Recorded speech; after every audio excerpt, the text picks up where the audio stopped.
what I want to do today, and then later on Friday, is to talk about different theories of competition.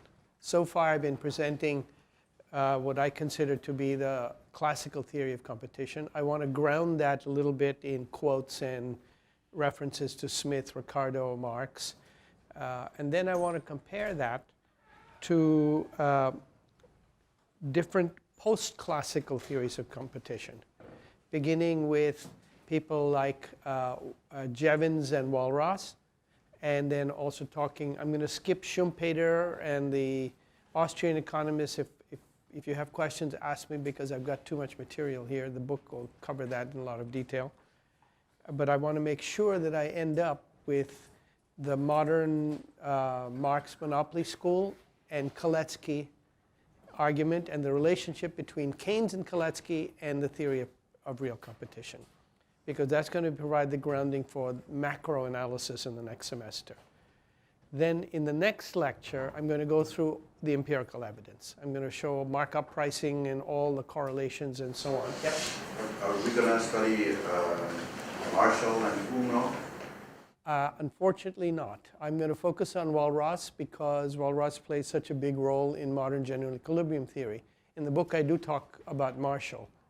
I don't have time to get into that there. I just looked at that chapter and that was 71 pages alone, so I have to cut something. But Uno, you will see some relation between Uno and the discussion of the American monopoly capitalism school, because there are some overlaps. However, Uno is a perfect paper topic for the course, which is to say, how does it relate to the theory of competition in Marx, and then the generalization of the idea that monopoly capitalism is a new stage. One of the things I'm going to argue against is that idea that monopoly capitalism is a new stage of capitalism. I think it's just a new stage of economic analysis because they forgot what competition really was like. And so I'm going to emphasize that point. This is a kind of memory problem. And more specifically, I'm going to point out that almost every version of monopoly capitalism theories in the Marxist and even in the Orthodox, but especially in the Marxist tradition, accept the notion of competition as taken from Jevons and Walras and others, so that they are really taking that to be representing some real process. But in order to get around the fact that it doesn't apply now, they say it used to apply in the past. And the root cause of that will be Hilferding, and from Hilferding to Lenin. And once it gets Lenin's stamp of approval, then everybody simply follows along. So the first thing I want to argue is that Hilferding was wrong, quite wrong about that. But to do this, I need to ground the argument a little bit to make sure that you understand that I'm not just making up what I think is the ideal representation of real competition. I'm trying to show that I can locate it in actual arguments made in the classical tradition. And then I'm going to move to the post-classical tradition. And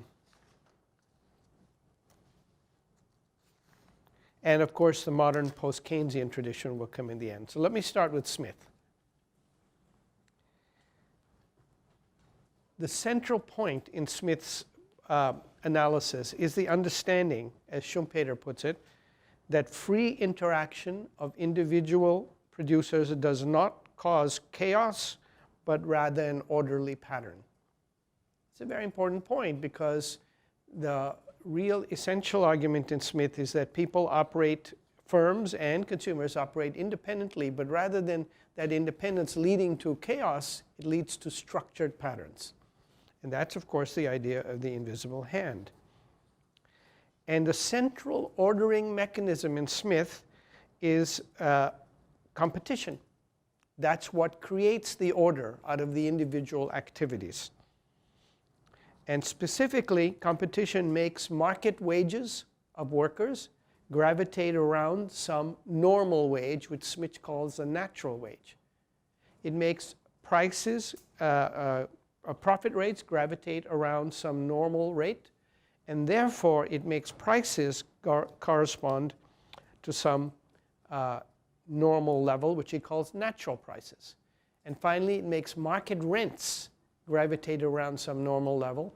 So in Smith, these underlying gravitational centers of actual market variables are called natural. Now, he doesn't mean by natural in the sense of biology. He means that they are intrinsic to capitalism. And that's a point that is going to come up again several times in Ricardo and Marx. So from that point of view, if I look at wages, I'm looking at the market price, but underneath the wages, an invisible center of gravity, because it doesn't exist as such. When wages go above the natural level, they're brought back down, and they may shoot below it, so they gravitate around it. So these natural levels are not visible. They are gravitational centers, attractors, to use the modern terminology. And as such, they don't exist, except that the deviations from these levels put into motion forces that brings them back. For instance, what would make profit rates equalized? Well, we've talked about this before. If there's a high profit rate in one sector and a low profit rate in another sector, capital will flow more rapidly to the high profit rate, increasing supply relative to demand and bringing market price down. Here in the opposite end, with a low profit rate, capital will slow down in its entry. So supply will slow down relative to demand, the market price will go up. And the movements of market prices is what establishes the equalization of profit rates. So it's not something that comes from the outside. It's the center of gravity of actually moving prices. In that sense, you expect that these prices will gravitate around each other because they're gravitating around the center. And so you could look for that to see if prices or profit rates move around some intrinsic center. Now, this center is not fixed because it depends on technology, depends on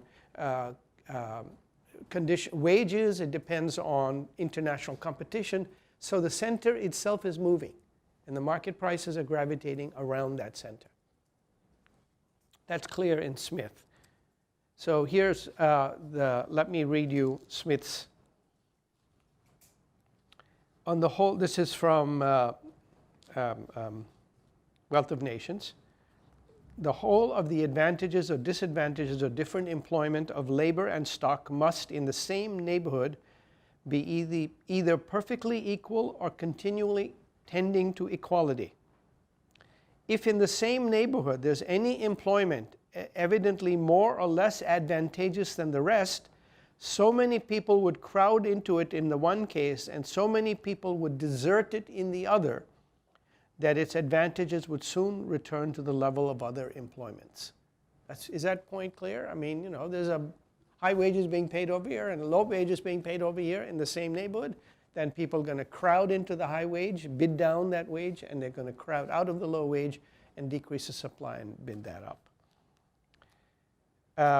This is at least would be the case in a society where things to follow their natural course, where there was perfect liberty and every man was perfectly free to choose what occupation he thought proper and to change it as often as he thought proper. And then he goes on to talk about Europe and so on and so on. The same argument is then applied in Smith to actual market prices as opposed to wages. I'm quoting, the actual price at which any commodity is commonly sold is called its market price. It may be either above or below or exactly the same with its natural price. The natural price is, as it were, the central price to which the prices of all other commodities are continually gravitating. Now that's a clear statement from my point of view. It doesn't say that they're equal. It says that the natural price is an attractor, the gravitational center.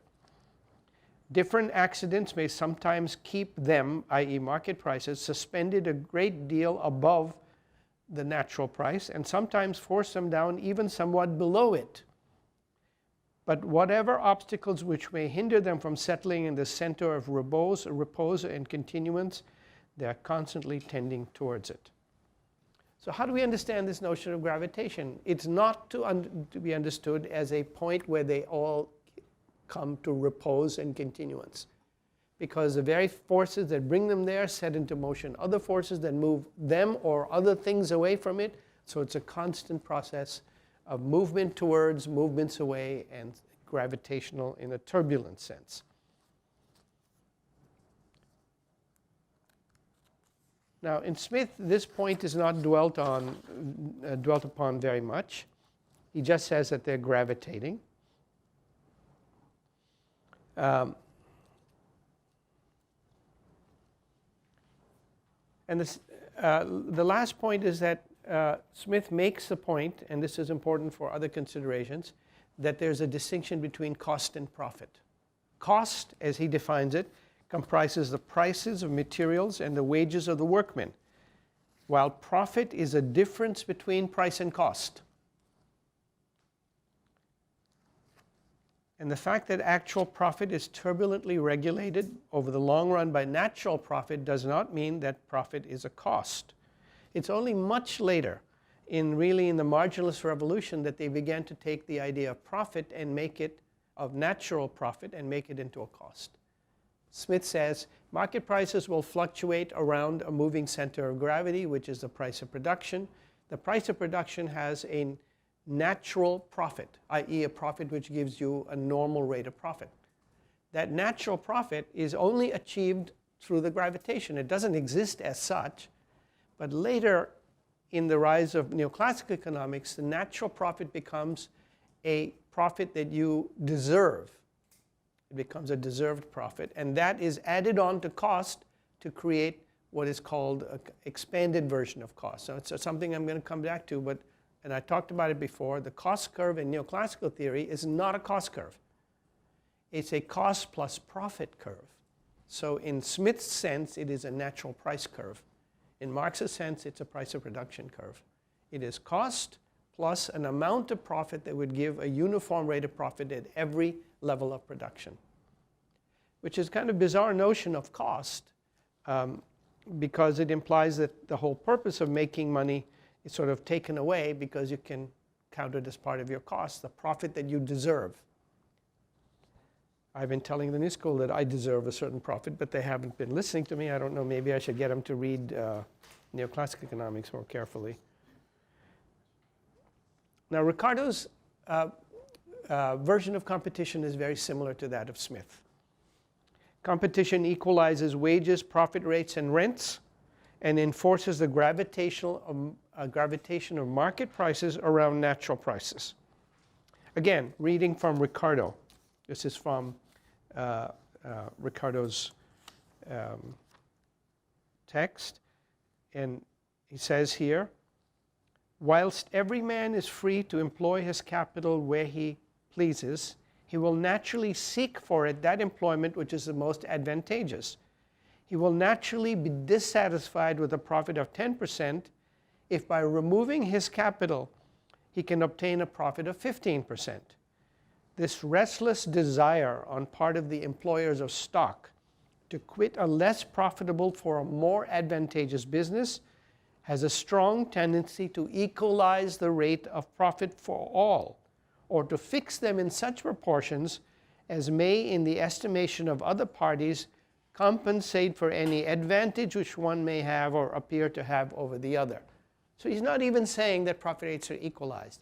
He's saying the differential among profit rates will be such that it's not paid to move into that industry or away from it because it's compensating for some characteristics. For instance, typically risk is a characteristic. So it doesn't imply profit rates are equalized. They're equalized subject to the degree of risk or other disadvantages or advantages. Okay? But clearly implied here is that there is, adjusting for risk and disadvantages, a tendency for profit rates to be equalized. If you have any questions as I go along, please let me know. But this, he says, does not imply that market price is equal to natural price. Quoting, we must not be supposed to deny the accidental and temporary deviations of the actual or market price of commodities from their natural price. In the ordinary course of events, there is no commodity which is not subject to accidental or temporary variations of its price, subject to market price. So he says that market price will not be much above or much below its natural price for any length of time. And that's an important statement. In the same way, however much the market price of labor may deviate from its natural price, it has, like commodities, a tendency to conform to it. So again, here you have market price conforms to natural price, which is another way of saying market profit rate conforms to the natural profit rate. And on the other side, the wage rate, market wage rate, conforms to the natural wage rate. So there's some sense of a normal wage rate and a normal profit rate, which they call natural. Now when we come to Marx, we see these concepts examined in much more detail, more complexity, and more severely, so to speak. But the essential points are very similar. First of all, Marx insists that all firms set their prices. As he says, the owners of the commodities must hang a ticket on them before their prices can be communicated to the outside world. Now, you know, when you hear this for the first time, it's startling if you've studied orthodox economics, where the market price is something given to the firm independently of you. And he's saying here, well, how do you know what the price is? Look on the price tag. That's where the price is. Who puts the price tag on? The seller of the commodity. How else are you going to know, as a consumer, what the price is? Secondly, the point he makes is that firms constantly try to reduce their prices in order to gain an edge on their competitors. And this is, again, an important point, as we'll see when we come to neoclassical economics, where the firm is assumed to not do anything. The firm is a passive firm rather than an active and aggressive one. The third point is that the purpose of capital, the very intrinsic genetic purpose in the social sense of capital, is to use money to make more money. MC M prime. But that is a process which is inherently conflictual because it brings you into antagonistic relation with other capitals. Obviously, if you're trying to make money and they're trying to make money, you're basically feeding from the same spot and you're going to collide with them. So it brings you into an antagonistic relationship with other firms. But it also brings you an antagonistic relationship with workers because, of course, you can make more profit by squeezing down the M part of it, by reducing wages.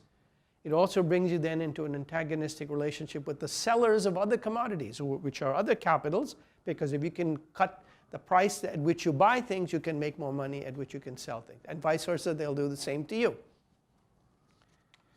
From this point of view, competition is, I quote, the action of the many capitals upon another. It is nothing other than the inner nature of capital, its essential character appearing in and realized as the reciprocal interaction of many capitals with another, the inner tendency as an external necessity. Now, that's a very Hegelian phrase, but you get the basic point. These capitals are acting on their inner nature, and competition is the externalization of this inner nature in the form of conflict between the capital and workers and other capitalists, including financial capitalists. These collisions are inherently antagonistic in nature. Marx says, competition is, I quote, the war of all against all. That's a definition of competition. In this ongoing struggle, I quote, each individual capital strives to capture the largest possible share of the market and to supplant its competitors and exclude them from the market. Competition of capitals. Now notice how every one of these phrases contradicts the vision of competition in neoclassical theory. Firms set prices. Firms strive to capture market share. They strive to supplant their competitors, strive to keep them out of the market. This is the competition of capital. It's a war of all against war. So the proper analogy for competition, I've always argued, is war, not the ballet of orthodox economics. Here again, quoting from Marx in Volume 2 of Capital, if one produces more cheaply and can sell more goods, thus possessing himself of a greater place in the market by selling below the current market price or market value, he will do so and will therefore begin a movement which gradually compels the others to introduce a cheaper mode of production, and one which reduces the socially necessary labor to a new lower level. Clear point. If you can sell more cheaply, you will gain market share, you will force your competitors to match or die or get out. And in the process, you'll set into motion other attempts to get new technology and so on. So this is inherent, is the incessant drive for technical change to lower costs. The battle for competition, Marx says in Volume 2 of Capital, is fought by the cheapening of commodities. Again, Marx, like the classicals, and as businesses define costs as the sum of materials, depreciation, and labor costs. There's no component of profit in cost. The interest rate appears in an interesting way because Marx says that whereas profit to any individual capital is a thing that may or may not appear. You go into business, maybe you'll lose money, maybe you'll make money, maybe you'll make a lot of money, but profit is not guaranteed to you. However, the interest rate as a buyer, and that is to say as a borrower of money, is given to you from the outside because it's fixed in the market. So the interest rate appears as a thing fixed, I'm quoting, the rate of interest is a thing fixed daily in its general or at least local validity, a thing which serves industrial and mercantile capitals even as a prerequisite and as a factor in their calculation of their operations. So while the profit rate is a mysterious and achieved only through turbulence, the interest rate appears on the surface to be something which is available to all at a certain fixed rate, at a given rate. Now here, and this raises an important point in Marx. Your measure of your success is not your profit rate, but the excess of your profit rate over the equivalent interest rate. Because the interest rate is the return that you could get over capital that is not used in competition. If you parked your capital in a bank, you could have an interest rate. If you use it actively, you could have a profit rate. That profit rate might be below the interest rate. It might even be negative. But the measure of your success is the degree to which your profit rate is above the interest rate. And this means that what Marx calls, so Marx's conclusion is that profit can be broken into two parts. What he calls an interest equivalent, representing the fruits of the ownership of capital as such. So if you have capital, the interest rate represents sort of the fruit of ownership as such.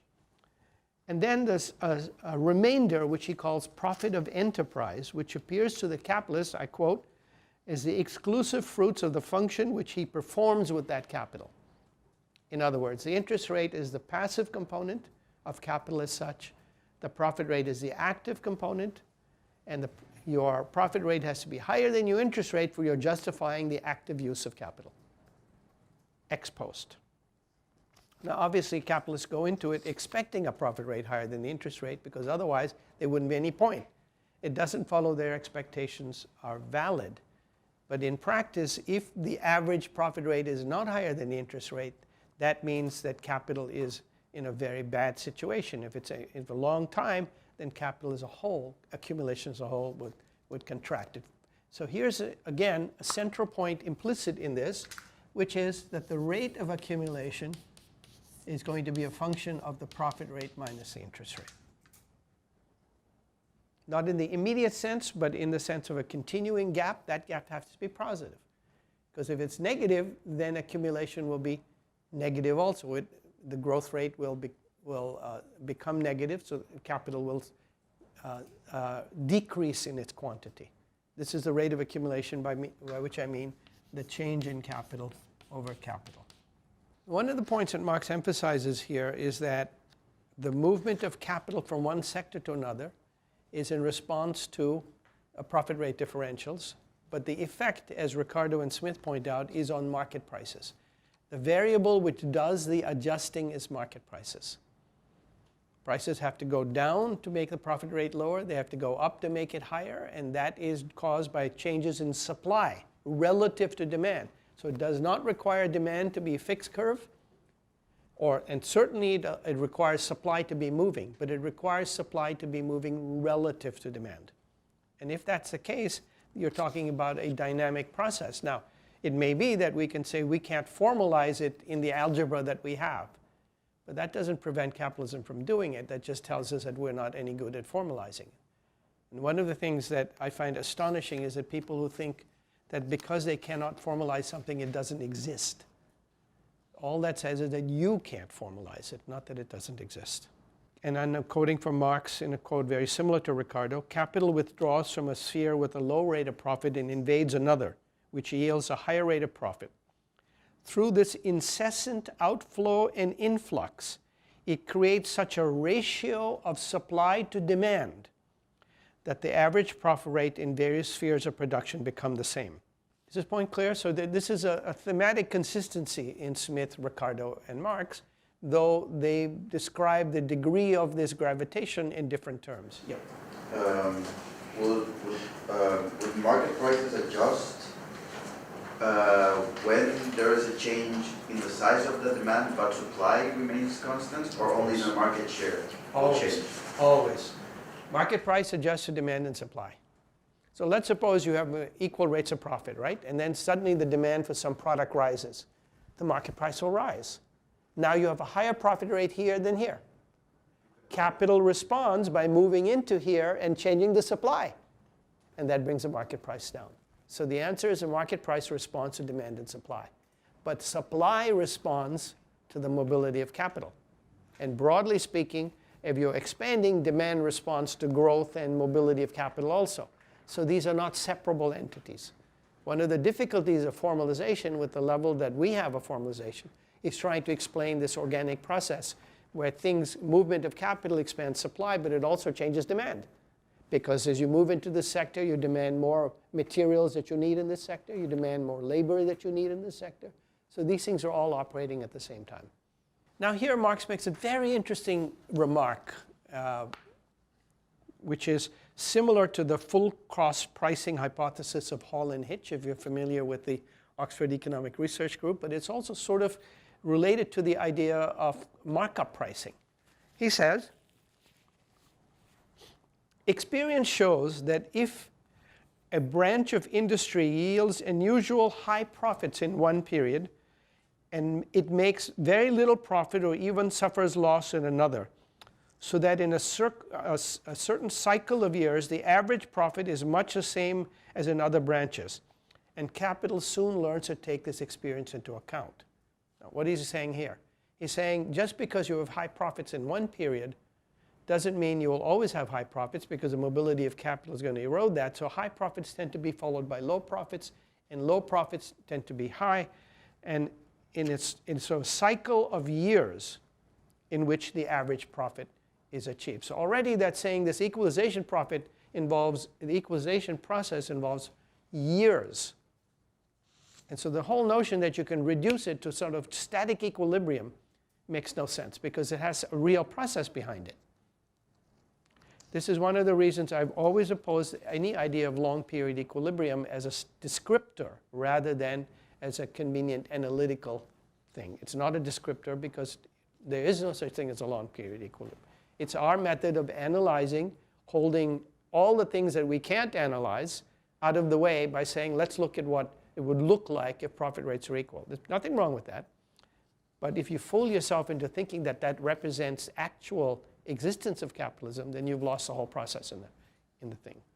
Now he comes to that second part. He just said here that capital soon learns to take this into account. He says, as soon as capitalist production reaches a certain level of development, the equalization of different rates of profit in different spheres to the general rate no longer proceeds solely through the play of attraction and repulsion by which market prices attract and repel capital. After average price and their corresponding market price become stable for a time, it reaches the consciousness of the individual capitalist that this equalization balances definite differences so that they include them in their mutual calculation. Now, what is he saying here? In effect saying that after a while, capitalists start to set their prices taking into account the expectation of a normal rate of profit. Now, is that not the same thing as a neoclassical idea that costs include normal profit rate? It's closer to the idea that they set their prices with a profit margin that gives them the profit rate that they think is normal in the industry. So already they're price setting within a profit margin. But it doesn't follow, and this is important, that they can keep the profit margin that they think they get because they may be wrong. And in fact, at some point they will be wrong because there's constant change going on. And so the profit margin that used to be normal in automobile industry in the 1970s in the United States is not normal now because new automobiles came in elsewhere. So the idea that this looks very much like markup pricing. In fact, he's saying that they create a markup on their price. But he's not saying that they can keep the markup. He's saying they create the markup that they think is sustainable, and then competition forces them to realize whether or not they were right. Competition vets them. So the markup is, I prefer to think of it as a trial markup. Whenever you set a price in the market, you're setting a trial markup. Whether you do it by adding costs and a trial markup, or you make a trial price, which is an implicit trial markup.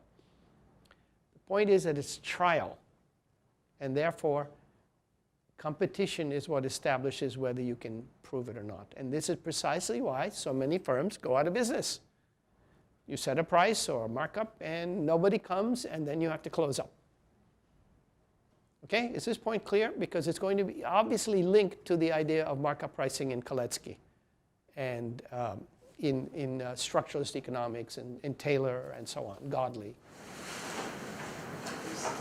Could you say a little bit more about the relationship between what the general rate and the rate of production? Is there a tendency... Rate of production meaning output? Rate or of... price of production? The profit that I get from the potential higher profit I get from investing in production versus just having my capital stand idle and getting the general rate. What is the relationship? Why are those? I imagine those two also to be like gravitating around some kind of center, or are they in a constant kind of disequilibrium? Okay, so let me do it in two steps. It's a very good question. Let me do it in two steps. Let's for the moment say that the interest rate is given to the individual capitalist because individual productive capitalists because it's given by financial markets, right? So they shop around from one bank to another, but they have their daily reading, so to speak, because interest rates are published. Interest rate is kind of a price. It's like a price of raw materials, in this case, a price of finance. And I want to come back to what determines that. So individual capitalists obviously will not invest unless they expect the profit rate. So it's the expected profit rate over the interest rate, which determines their investment. But over time, they have to assess whether the expected profit rate is in fact related to the actual profit rate. Because you can expect anything you want and be wrong, so you have to adjust your expectations. So there's an inner relationship between expectations and the actual rate. And this is the difference between Marx and Keynes. Marx, like Keynes, or rather Keynes, like Marx, argues that the expected profit rate is what motivates investment. But the difference is all the classical economists say expectations are ultimately judged by competition. In fact, the actual profit rate may be negative. You could have expected and put a lot, it happens all the time, put a huge amount of money into something and you end up losing money and you close down. That means that you change your expectation. And so if we're going to formalize it, you have to have some idea of how expectations react to actuals. And I found in writing this book, about 5 or 7 years ago, I ran across Soros's argument about reflexivity. And the reflexivity argument essentially says that there are three things going on. If you expect the market price of a stock to go up, if you do it on your own, it doesn't have any effect. If a sufficient number of people expect to go up, they buy the stock and the price will go up. So expectations affect actuals, right? So a expected price rising, actual price rises. In the same way, if many capitalists expect high profit rates, they invest. They create a boom in this process. So if from that point of view, expectations are running the show. But Soros's second point is, if the market price is above a sustainable level, the fundamentals, then as you get away from that, more and more capitals will realize that it's not sustainable, and at some point they will leave, or competition will force the actual price down a level below what you thought, and you have no reason to stay there, and that forces the expectations back into relation to the fundamentals. So Soros expects this process to be a series of deviations, long or short, depending on the type of market, from the fundamentals.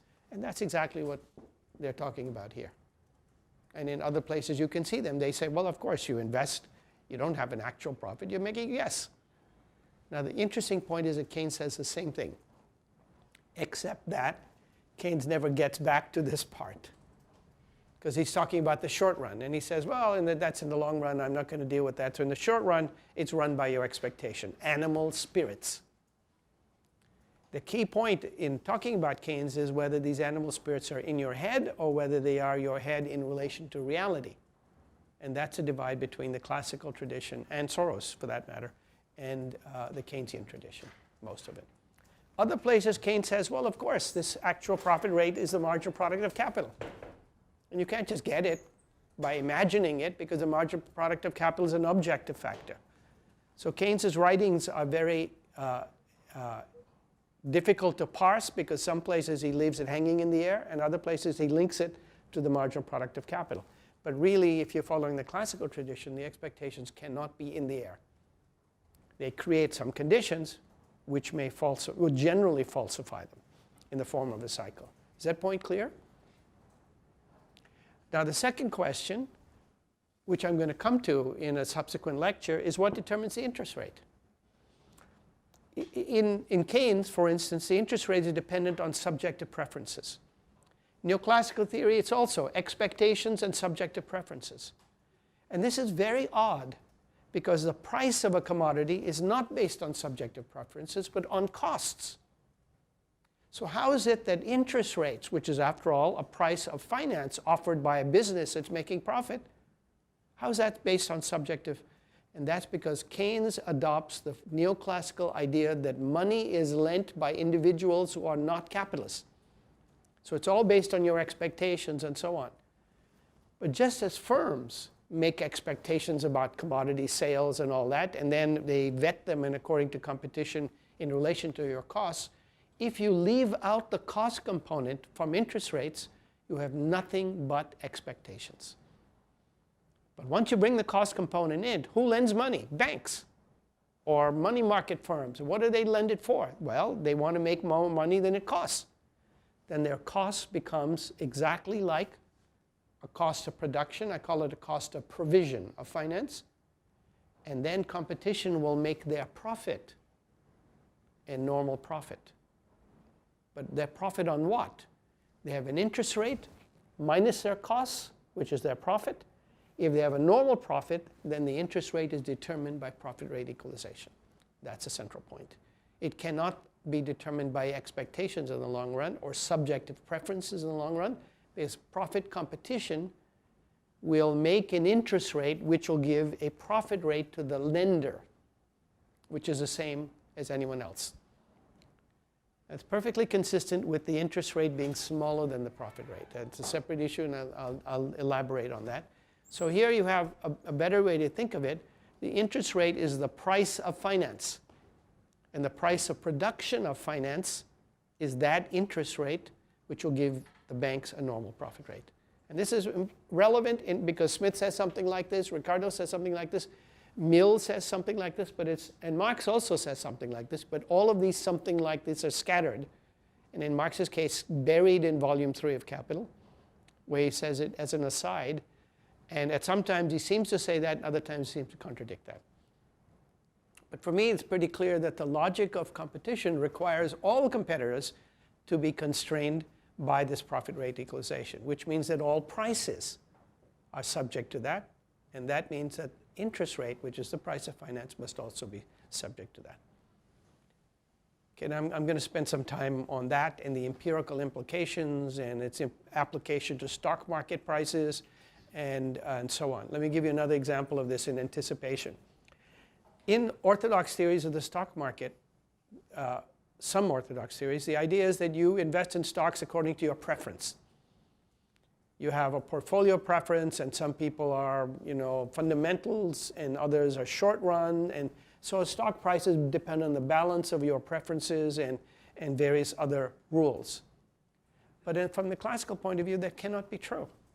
Because if you, in this side of the room, have preferences for some kind of stocks pricing, and it creates a high profit rate, and in this side you're long-term investors and you're not really jumping into stocks, so the profit rate is low, then there are financial capitalists whose job it is to take account of that difference and move more capital into here. They will top off the subjective and individual preference structures to equalize profit rates.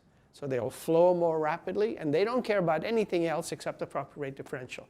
In modern finance theory, these are called arbitrageurs. But arbitrageurs is another way for saying capital movements from one section to another. In the same way, if the profit rate is higher in the finance sector than it is in the real sector, capital will flow there. Vice versa if it's higher in the real sector. So you would expect the financial rate of profit to be equalized to the real rate of profit. And I will show you that's exactly what happens.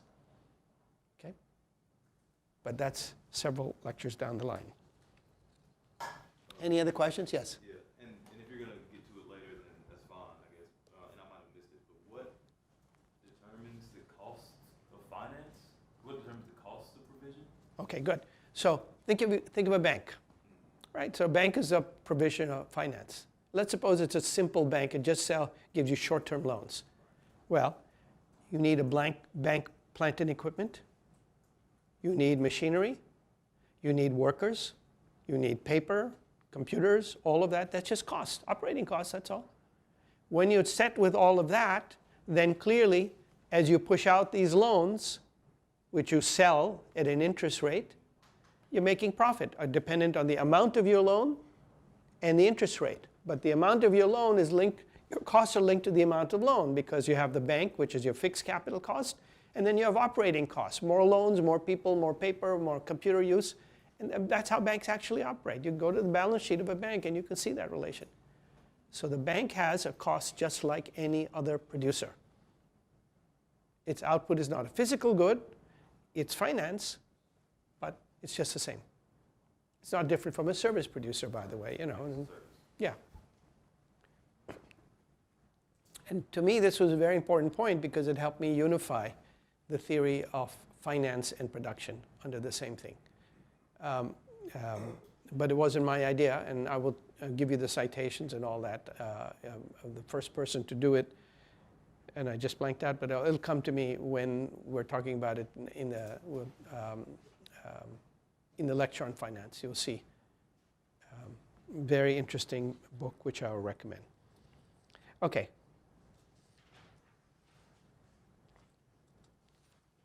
Now here, yes? On that point, interest, in the Middle Ages, you could have interest rates at 30 or 40% because of risk built into it, with no reference to necessarily infrastructure cost. Monopolizing the money would give you a monopoly profit on interest in many situations, independent of cost. So how can you finally reduce interest to a cost of? Well, first of all, we're talking about industrial capitalism. So this is not meant to be a situation in pre-industrial capitalism where costs played a big role. But secondly, I don't believe, in fact, that was true just because the interest rate was high, it was a monopoly. Because you can look in those periods, you see many competing houses, who, by the way, hated each other and were killing each other in opera just as they were in real life. And their interest rates were, in fact, subject to a variety of local factors, including risk. I mean, if you're sending money from Venice to India and back, you're going to be talking about a huge risk involved. Okay, well, discounting risk, which I think you made a point there. There still is an element of coercion, monopoly, by holding funds. It's like a rent in a way. You can hold out for more than your cost because you've got bargaining power that's asymmetrical with it. I don't think so, unless you're the only provider of finance in the whole world. As soon as you have more providers, I don't think so. I don't think rent, by the way, is a monopoly. As we've had this discussion before. Rent is not a monopoly result. It's due to the fact that you can't expand the supply of land. But Ricardo's central point, and Marx and everyone else, is that rent is actually a competitive outcome. So in that same sense, you can apply that. But you'll have to wait because I'm going to come to the idea of finance. I'm going to look at the empirical evidence. Do banks get profit rate equalization? And I'm going to show you that they do. Not in the sense of equality. Of course, every bank wants to be the monopolist. But why do banks go out of business then? Because not everybody can be the monopolist. Okay, so now I want to emphasize here a point that Marx makes, which is that when we're talking about the equalization of market prices by what he calls prices of production, he is not talking about equilibrium. So let me read you this quote from Marx. The determination of market price by the price of production is not to be understood in the sense of the economists. The economists say that the average price of commodities is equal to the price of production, that this is the law. This anarchic movement in which the rise is compensated by fall and a fall by rise, which looked at more closely, brings with them the most fearful devastation and, like earthquakes, causes bourgeois society to tremble in its foundations. It is solely in the course of these fluctuations that market prices are determined by the prices of production. The total movement of this disorder is its order. It's a very important phrase. The total movement of the disorder is an order. This is Adam Smith's idea that the order is achieved through disorder. The invisible hand doesn't lead you to an equilibrium. It leads you to a turbulent process in which a pattern emerges because it channels things. But that is not, in any sense, a state of bliss that is called equilibrium in the modern lexicon. The fluctuation of profit caused by the cycle of fat and lean years succeeding one another in any given branch of industry must receive due consideration. So again, this is a process of fat and lean years. The average periods during which fluctuations of market prices compensate each other are different for different types of commodities, because with one kind it is easier to adapt supply to demand than the other. Again, an important point. How long does it take for profit rate equalization? Well, in some sectors it's longer than others because it takes more time to enter and produce the commodity. If it takes you 20 years to grow trees or make a good wine, it's obvious that that process of adjustment is going to be much slower than the time it takes you to set up a bakery, open a shop, and get your baked goods going, right? And that difference, therefore, means slower adjustment for capitals where the entry is more difficult and the time of production is greater than where it's easier to enter and where it's shorter. But that doesn't imply lack of competition. That's only the specifics of competition. It's the concrete factors involved. So we would not have to, we cannot expect that if we take a sample of 1 year, we'd see equal profit rates. Maybe in producing photocopies, maybe. But you won't see it in producing trees. You won't see it producing cars, which take time to produce, or steel mills, or big tankers. So you have to be aware of the concrete supply conditions, supply forces. He says, when you look at this concretely, you see, I'm quoting now from Marx, all of this involves a very complex movement in which, on the one hand, the market prices in each particular sphere, the relative prices of production of different commodities, the position with regard to demand and supply within each individual sphere. And on the other hand, competition among capitalists in different spheres plays a part. And in addition, the speed of the equalization process, whether it is quicker or lower, depends on the particular organic compositions of different capitals, i.e. more fixed and he says more fixed or circulating capital, for example, and on the particular nature of their commodities. That is, whether their nature as use values facilitates rapid withdrawal from the market, or the diminution or increase of supply in accordance with the level of market prices. These are some of the reasons why the general rate of profit appears as a hazy mirage. The general rate of profit is never anything more than a tendency, a movement to equalize specific rates of profit. All right? Why am I emphasizing all of this? Because as soon as you come to the Sraffian tradition, the general rate of profit appears as a thing in itself. And Marx's point is that may be all right as a means of analysis, but you should never confuse this as the actual process. There is never a normal rate of profit in any sector. There's never a general rate of profit.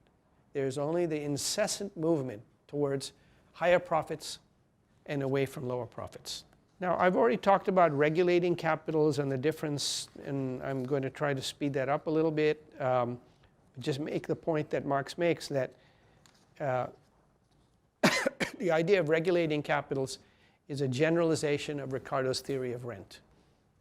In Ricardo, if you remember, you have good land on the ground near the settlement, but as you use up all the good land, which may be there for a long period of time, so its price of production will regulate the market price, then you may have to move up the hill to another plateau.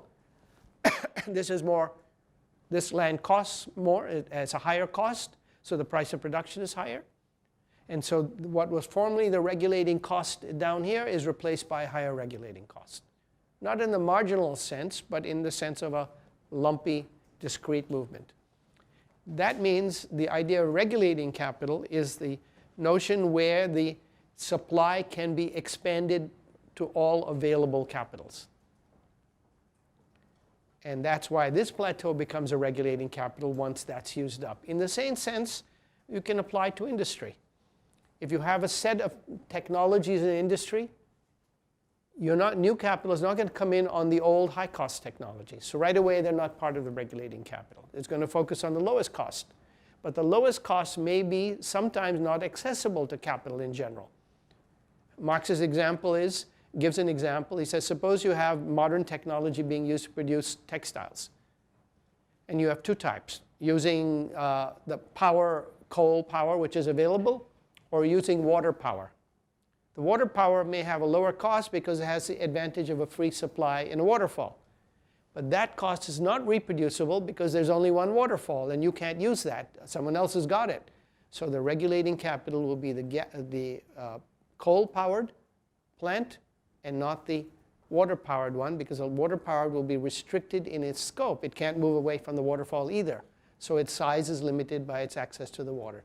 So it remains suspended above the laws of competition until a new plant comes in which is cheaper, not using water power, in which case the water power goes out. That happened historically, of course.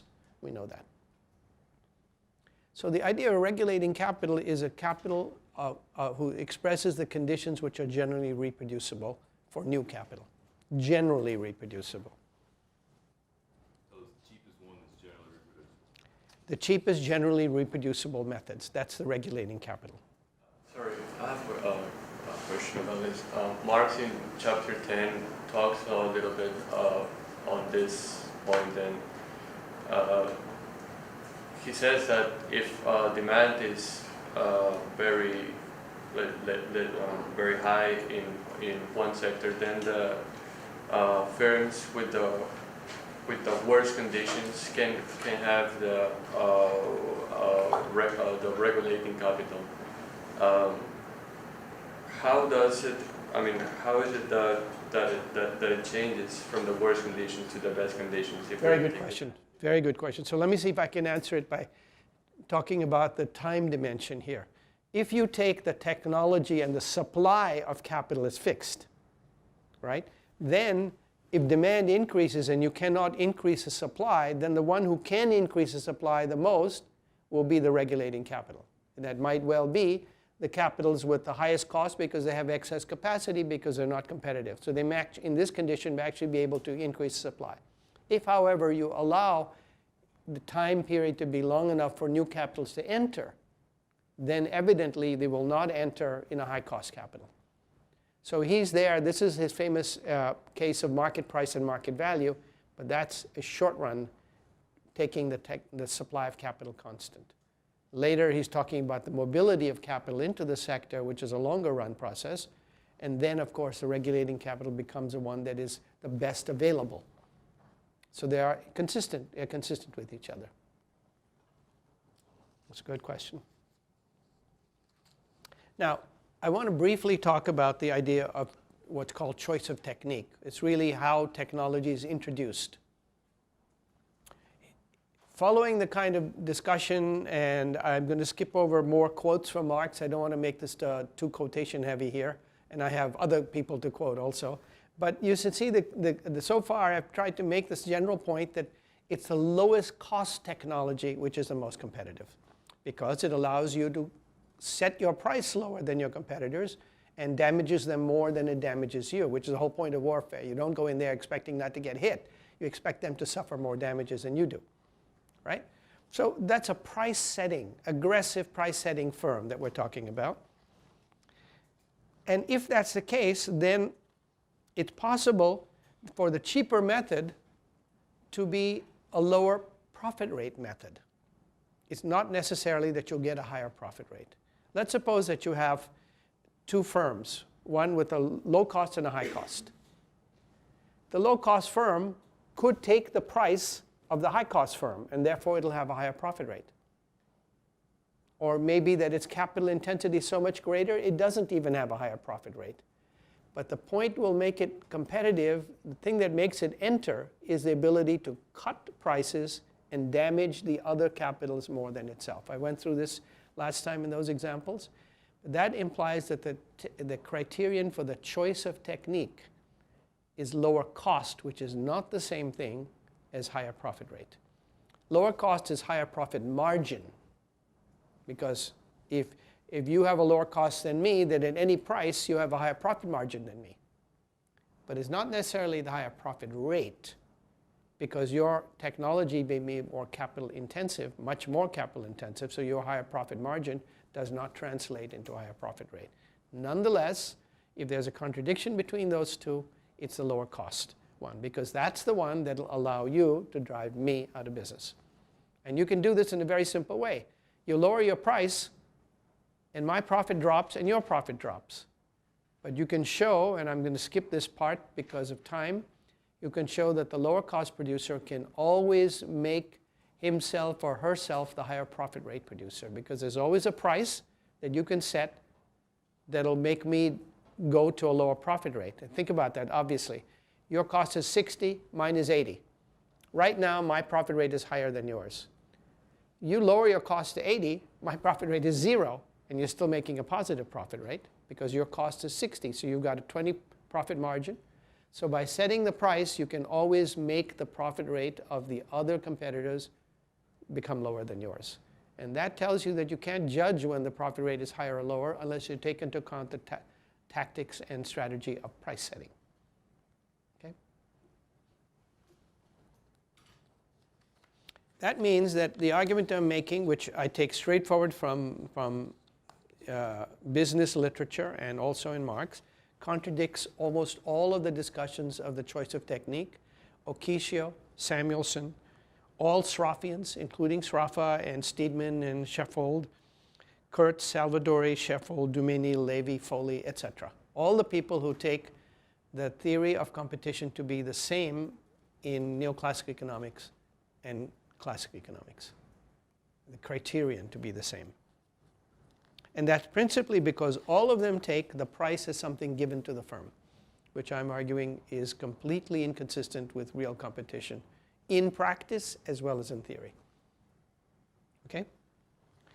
If I have time, I will come back to this issue about what implication that has. But one of the implications is that if lower cost is the criterion for introduction of a new method of production, then it's possible for that new method to lower the rate of profit even at a given wage rate.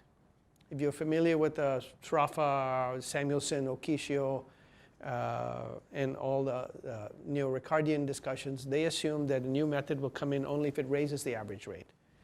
If it raises the rate above the average rate, in which case it pulls the average rate upward at a given real wage. From this it follows that if the profit rate falls, it's because the real wage has changed.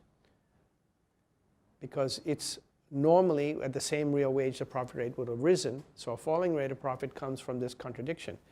But in the discussion in Marx, there's no such limit. The lower cost method can lower profit rate in itself. So that's very important. As a filter, if you're looking at choice of technique as a filter, it does not exclude a falling rate of profit from competition. But there's another point.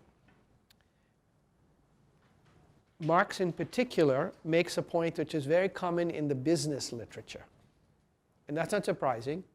Marx is studying the business literature when he arrives at these things. So he's not talking about what capitalism should do, he's talking about what it does do. And he makes the following point.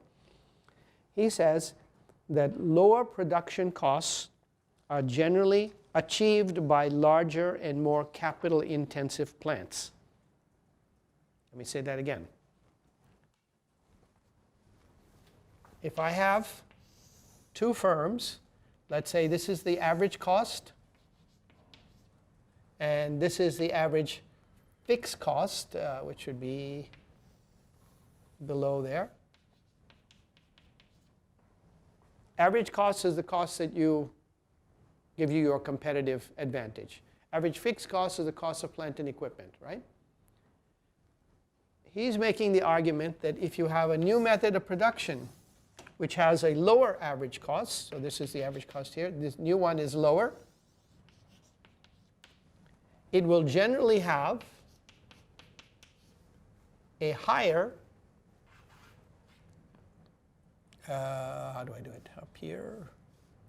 Yeah, I'm not sure I'm doing this right. Higher fixed cost at the same, at the same level of output.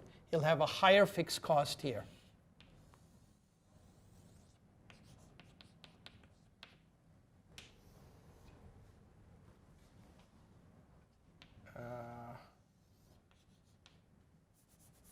I'm not doing this right, sorry. I just blew this, hang on. Yeah, so let me do it on this side here. To lower your average costs, you need to make new plant and equipment. And that new plant and equipment will generally be more expensive. So your average fixed cost will rise. How will your average costs fall? It's because your prime costs, your material and wage costs are lower. In other words, your productivity is higher and your use of raw materials is less. So the movement is one of reducing your average costs, and the price you have to pay, so to speak, is getting more plant and equipment tied up. Or in other words, capital per unit output rises is the means of reducing costs per unit output.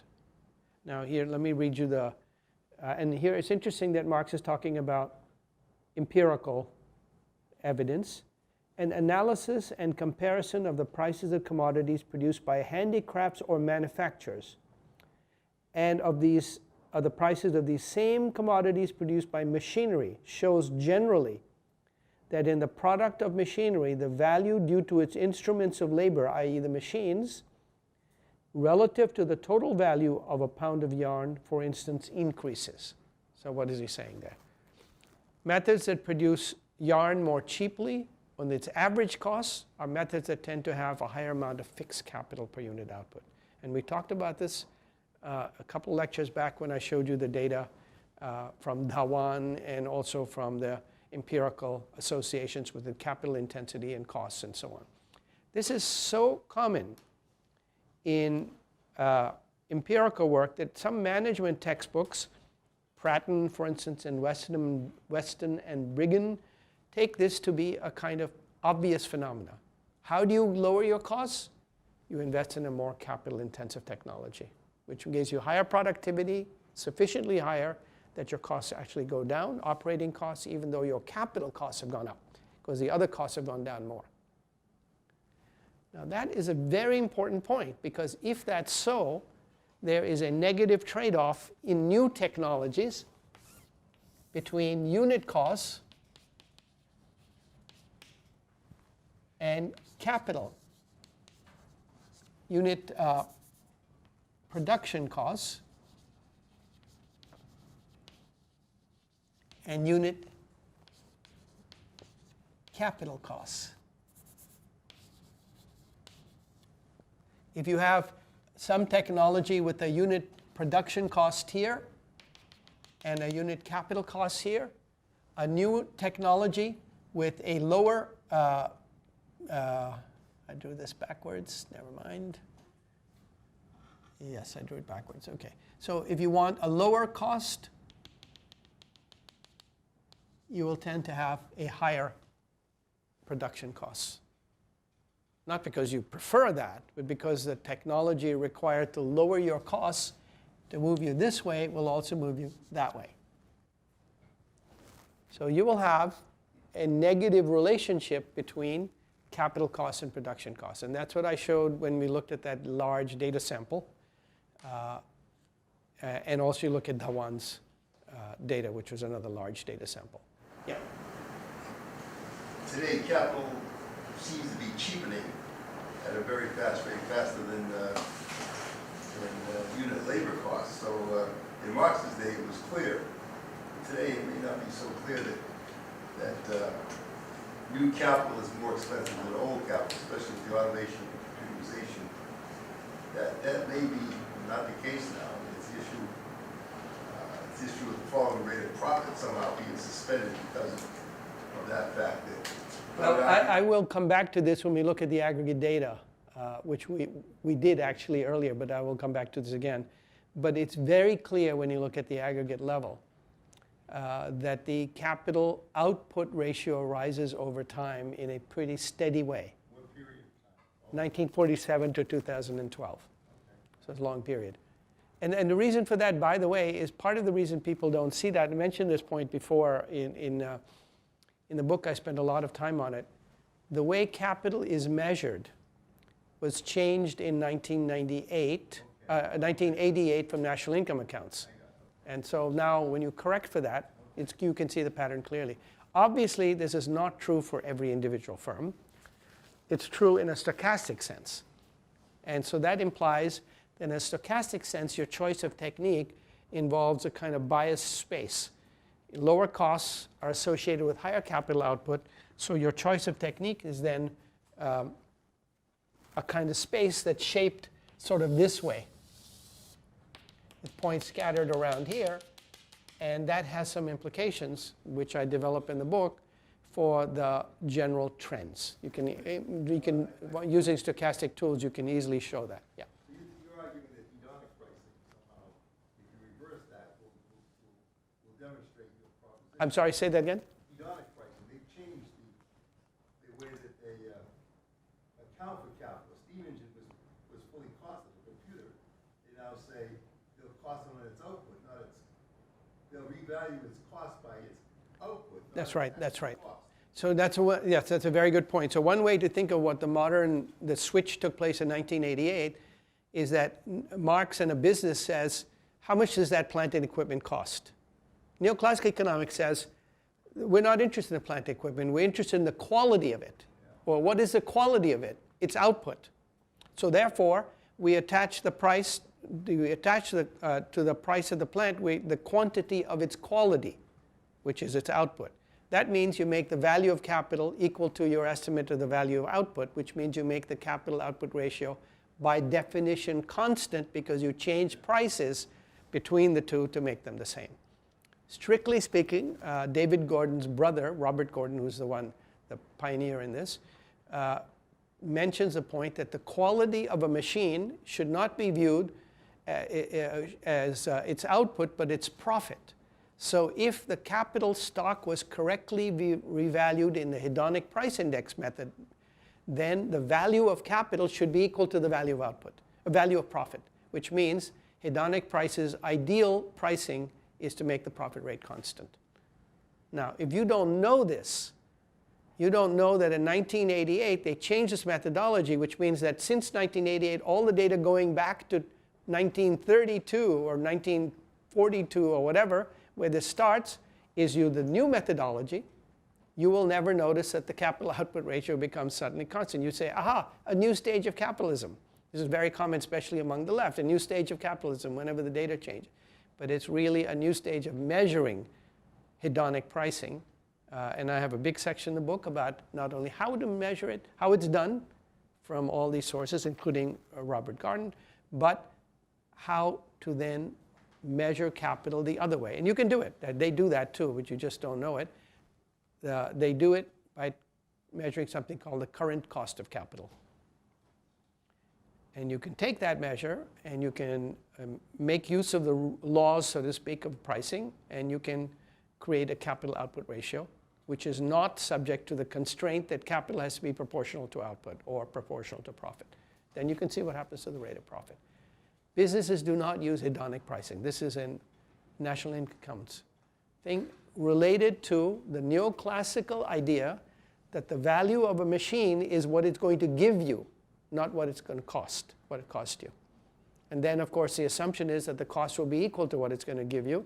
So they replace the actual cost with this discounted present value of its benefits. Its benefit is profit.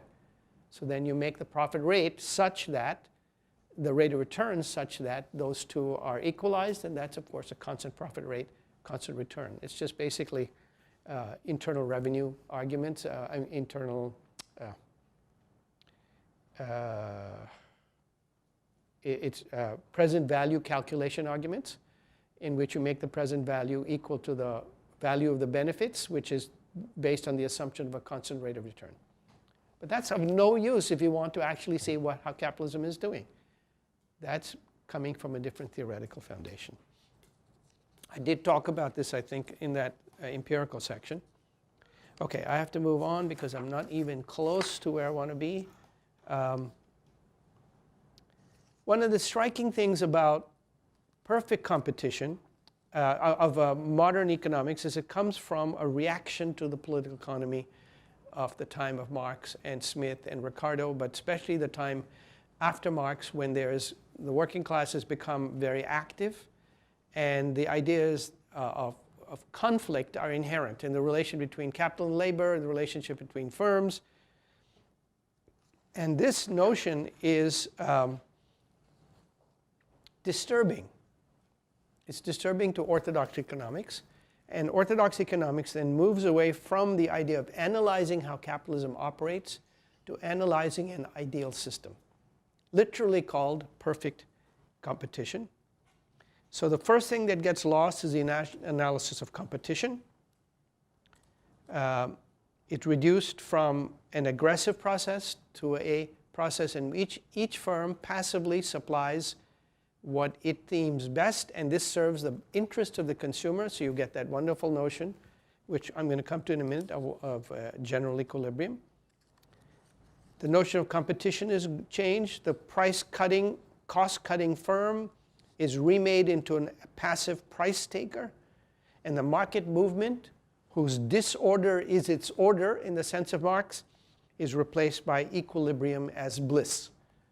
And that's very clear in the description in that time, and of course in the modern times. The early mathematical economists pretended that they were doing this project in the name of analytical refinement, but they're really doing it in the name of ideological displacement. They're moving away from a vision of a competitive, conflictual relation to a passive equilibrium and optimal relation. So I'm going to have to skip over Cournot and Jevons. Jevons defines competition in a perfect market as a situation in which all traders have perfect knowledge of the conditions of demand and supply. There's perfectly free competition and implicitly a large number of sellers. Edgeworth in 1881, 10 years later, includes a large number of sellers, infinitely divisible commodities, and unlimited self-seeking behavior.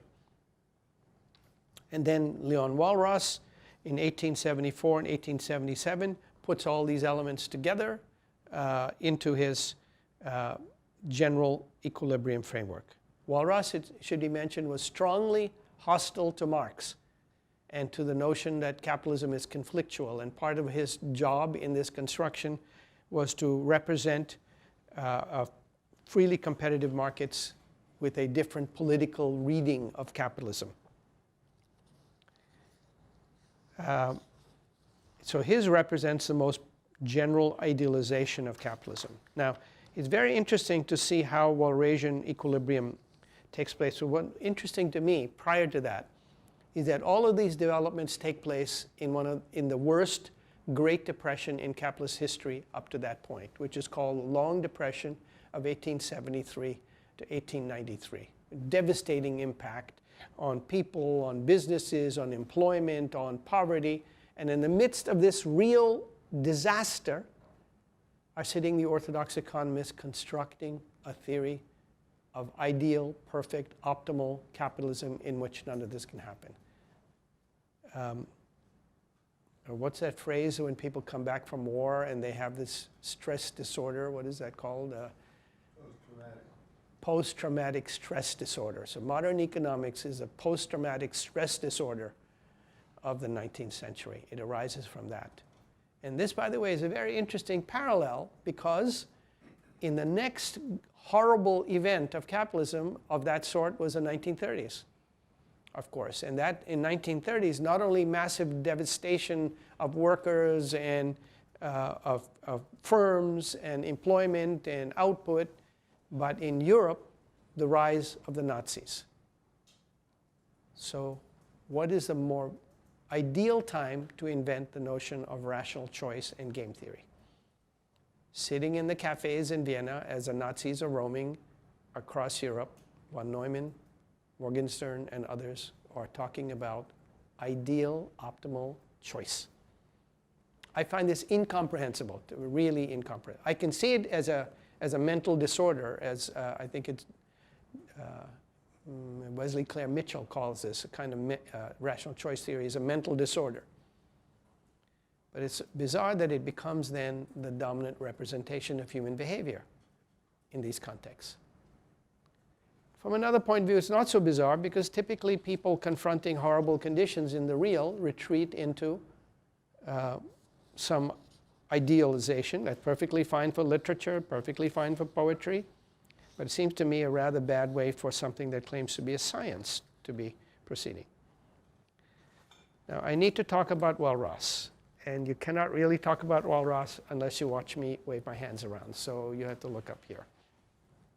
First of all, Walras begins by taking a system in which preferences, technology, and initial stocks of capital goods and labor power are taken as given.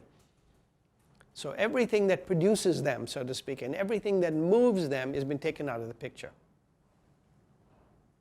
And that you can already see the great difference between that and a classical notion of these turbulent order through disorder mechanisms growing over time and failing in some places and winning in others. It's obviously takes them right off the table. Then all agents, meaning workers, capitalists, bankers, and everything are assumed to be traders in specific auction markets. And this auction market is managed by an all-seeing auctioneer, the famous Walrasian auctioneer. Signaling begins with an announced market price. So you turn on your computer, Win Godley used to tell me this is how it works. You turn on your computer in the morning, and there's a price for every commodity in the world right on your computer. And what you do is you type in, I would like to buy so much of corn, and I'd like to sell so much of steel. So you type in your orders and your offers. Everybody does that. The auctioneer is receiving all these, and the auctioneer is saying, oh, corn orders are higher than the corn offers, so I'll have to raise the price of corn. On the other hand, steel orders are lower than the steel offers, so I'll have to lower the price of steel. When you lower the price of steel, it's assumed that the offers will go down, the orders will go up, and vice versa for corn. And in this way, through some mysterious adjustment, simultaneously in all markets, including the labor market, you'll hear a bing, and then all prices are now lined up with all the offers which are now consistent with those prices. That's general equilibrium. Only then are you allowed to trade. Because in the Walrasian story, there cannot be any trading before because there's no way you can guarantee that it'll arrive at the right thing. In fact, there's no proof, even today, of general equilibrium being achieved through an actual process. So you just have to assume it. Well, if you're an economist, what's a big deal? Let's assume it.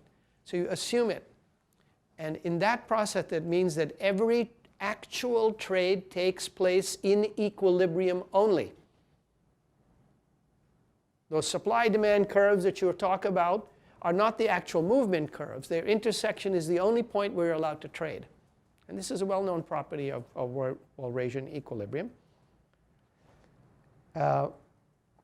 If any quantity changes, then all of this auction process has to change again, and then you have to wait until you hear that bing saying you can trade, and only then can you trade when your price is such, when your demand is equal to your supply at the price that the auctioneer has worked out. Now, while Ross talks about this as actual process through what he calls tâtonnement, which is groping, so that supposedly this all happens, but that's a verbal statement. There's no process, no way to make this groping process in general equilibrium theory come out right. Because if you change something here, it changes something else there. So the groping is a kind of statement, but not a description of any process. The only description you have is the assumption that all operations take place in general equilibrium, in the land of general equilibrium. Everybody, even from the beginning, Ross was criticized for this story because he said that there is a tâtonnement process, and people would say, oh yeah, how long does it take? And he'd say, let's go back to general equilibrium, because there's actually no way to represent that. There's no uncertainty, no speculation, no mistakes, and no regret. Hence, there is no need for money. Why would you need money? At any moment of time, you just go to the warehouse and pick up the demand that you've been validated on, or produce a supply that you've been validated on. There's no need for money. You just leave it in the warehouse, and everybody comes, takes their allocated share, or adds their allocated supply, and everything is fine. And that's why always in traditional orthodox theory, there's a real problem. There is no need for money, because this is in effect a general barter system, generalized barter. Even today, this Walrasian model is considered the best approach to a study of the nature of complex interrelationships in a capitalist economy, and a valuable pedagogical and analytical device. Now, I want to argue it's complete nonsense. It's nonsense because it reduces the real turbulence and complexity of a real process to a kind of fairy tale, where everybody is happy ever after. Not necessarily for very long, because the after can change, but this is a system of optimal allocation, and is designed, I would argue, to produce a particular ideological vision of capitalism. And it's been criticized many, many times. So the answer, the reason it's maintained is not because it's more mathematical or more elegant. You can easily do that for complicated systems. It's because it gives the right answer. That's the reason. Yeah.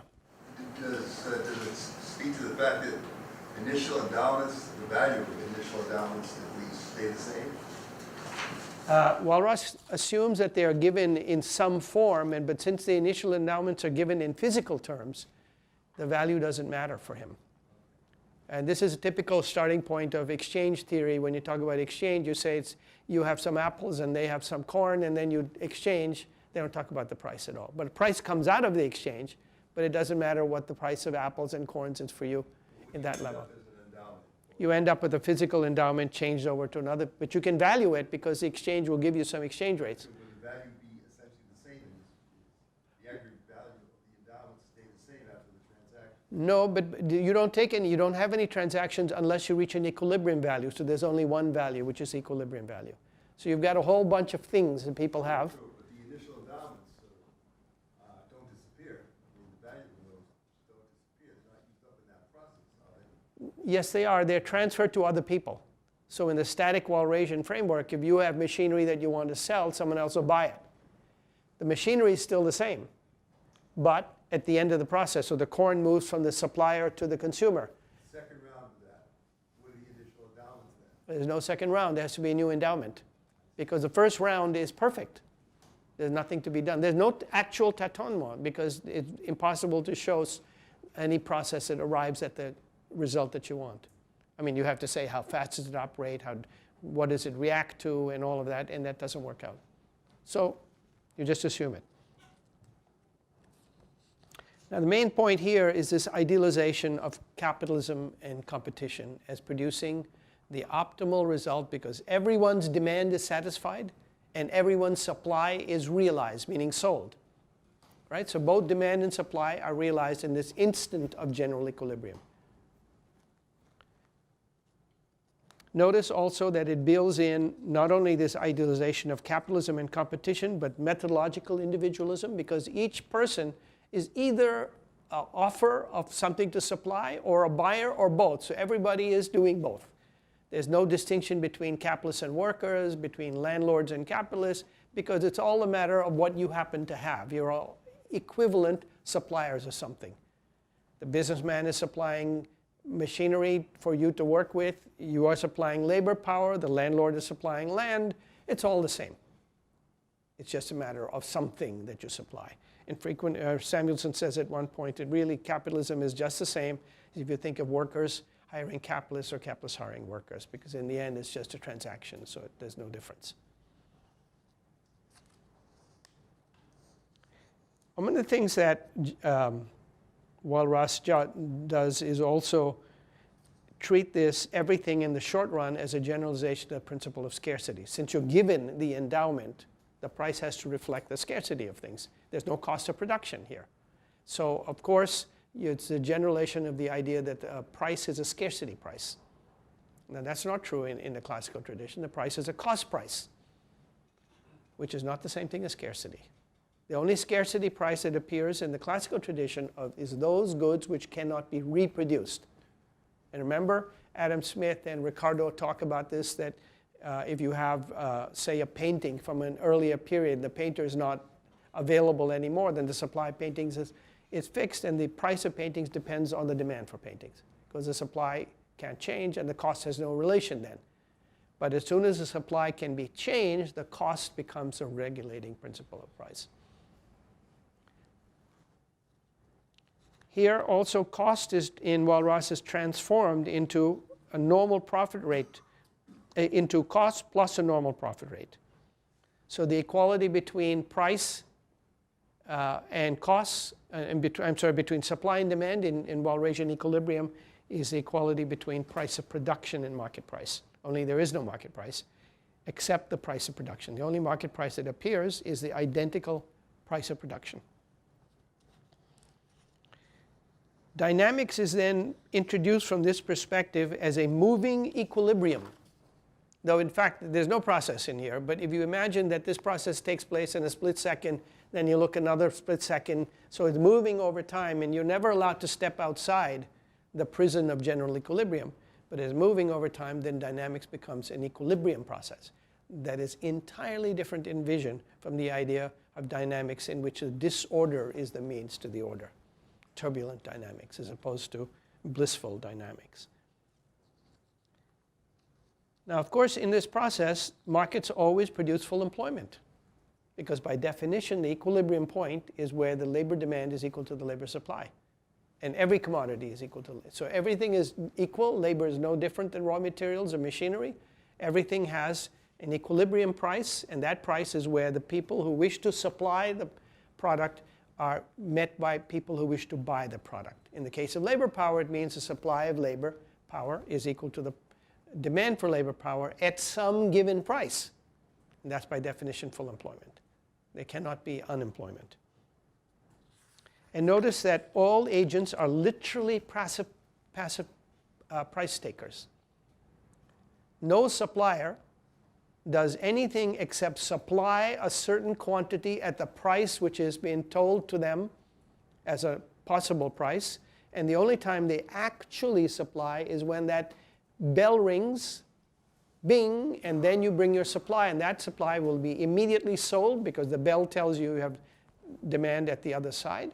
And so therefore, all agents, buyers and sellers, are price takers. They're waiting for the screen to tell you the price.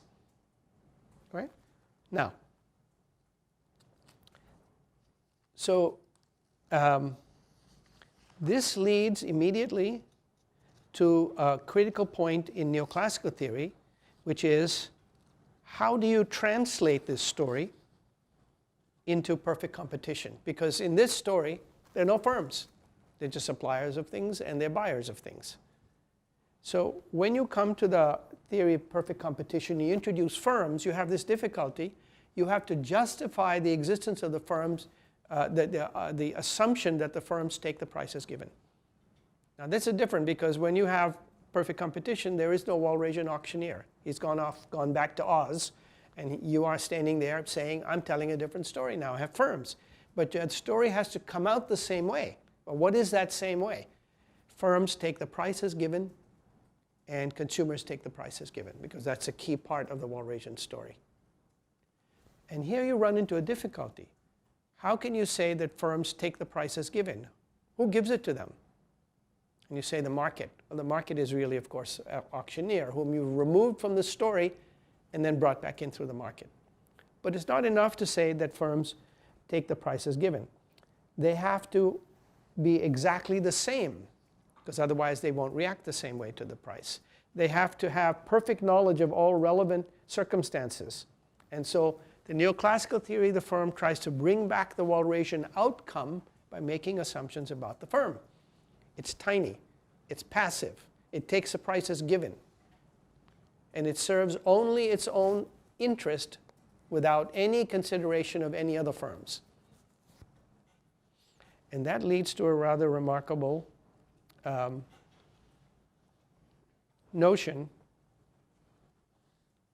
because I would argue that that then leads neoclassical theory into a fatal contradiction, which is that firms take the price as given, and they're all tiny, and they're all exactly alike. Now, what's the justification of the firms taking the price as given? What's a traditional justification for why firms feel that the price has to be given to them individually? Because they're too small to affect it themselves. Exactly right. The firms are too small to affect the market price through their supply. And so you notice different rationale from Walras saying, if you step out of general equilibrium, I'll shoot you, because you're only allowed to trade when the bell rings, right? Here, you're allowed to do whatever you want, but you behave as if you're in general equilibrium because you believe you're too small. Is that point clear? It's a very important point.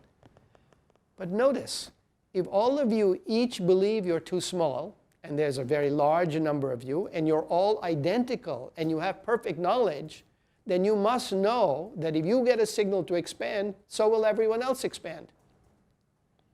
In which case, it's irrelevant whether you believe you're too small. What is relevant is what the market will do. So the real belief is not that you believe you're too small, it's that you believe you're too small to affect the market price if no one else does anything. On the other hand, if you know that when you increase your output, everyone else is going to do it, you have a super multiplier, then of course the price is going to go down. So it's logically inconsistent to have two things. Firms believing they're too small, that the price is fixed to them because they're too small, and firms knowing that they're all exactly alike because they have perfect knowledge. And indeed, when you put those two things together, one of those two assumptions has to go. And so even if firms all knew they were alike and had perfect knowledge, they could not possibly believe that the price will not be affected when they change their output, because they know for sure that when they change their output, everyone else will change the output. It follows, and this is shown more formally in the book, that a set of neoclassical firms, under the assumptions of neoclassical theory, will operate identical to a single monopolist, because they'll know that they'll move down the demand curve. And that means that the conditions is not price equals marginal cost. It has to be marginal cost equals marginal revenue. There will be no difference, in other words, between a large number of perfectly competitive firms and a single monopolist. And all the theory of perfect competition falls apart on that point. Now, in practice, of course, firms are not exactly alike. But what they do know is that if they expand their output, others will be generally doing that, and they expect that their demand curve, their share of the market, will be a downward sloping demand curve. And that's pretty easy to establish. And that's interesting because all the classical economists assume that if you increase your supply, the price will go down. Not because you will cause it to go down, because what you're doing is mirrored by others. And that has a whole series of implications which I drawn, but the immediate implication is that the theory of perfect knowledge is inconsistent. I'm sorry, the theory of perfect knowledge is inconsistent with the idea of a firm that believes it can't affect the price. And to put it another way, the rational expectation in a neoclassical firm is that each firm is operating effectively as a monopoly, collectively as a monopoly. So you can't have the two sets of assumptions together. To put it differently, it would be irrational for any firm to assume that its demand curve is horizontal, because it must know that it'll only get its share of the total market curve. So each firm will face a tiny demand curve of exactly the same shape as the market curve, because it has 1/n of the market curve, market demand, and the market demand will go down when it does something, because everyone else will do the same, so that in fact every firm faces a downward sloping demand curve. And if the firms are coherent in their expectation, they will know this. An immediate implication of this is that the concept of rational expectations cannot be grounded in the theory of perfect competition, because perfect competition assumes irrational expectations. So if you have to have rational expectations, you can't have perfect competition. If you have perfect competition, you can't have rational expectations. Those two are inconsistent with each other. Now that has a very interesting implication, which is that obviously it's not necessary to have perfect competition to recognize that firms know that they're only getting a share of the market demand. But now I'm arguing that it is true even in perfect competition. It's obviously true if you have a small number of firms or smaller than infinite number of firms. And that downward sloping demand curves are the natural consequence of firms knowing that if they increase their supply, others will do the same. They're going to get a share of the market, right? And in fact, you can derive it straightforward from taking the aggregate demand curve and the share of an individual firm, and that's your little baby demand curve. I didn't make it to Kalecki, which is a shame, but I will do it next time. But let me make another point, which is that Keynes, this brings up a point of entry into Keynes. In his actual description of aggregate demand of the firm, he talks about a firm as making a judgment on the expectation of profits. Firms, he says, have to make some judgment about how much profit they make, because they have to make a judgment on how much they can sell in the market. The higgling of the market, he calls it. And this is a guess, and it may not be right.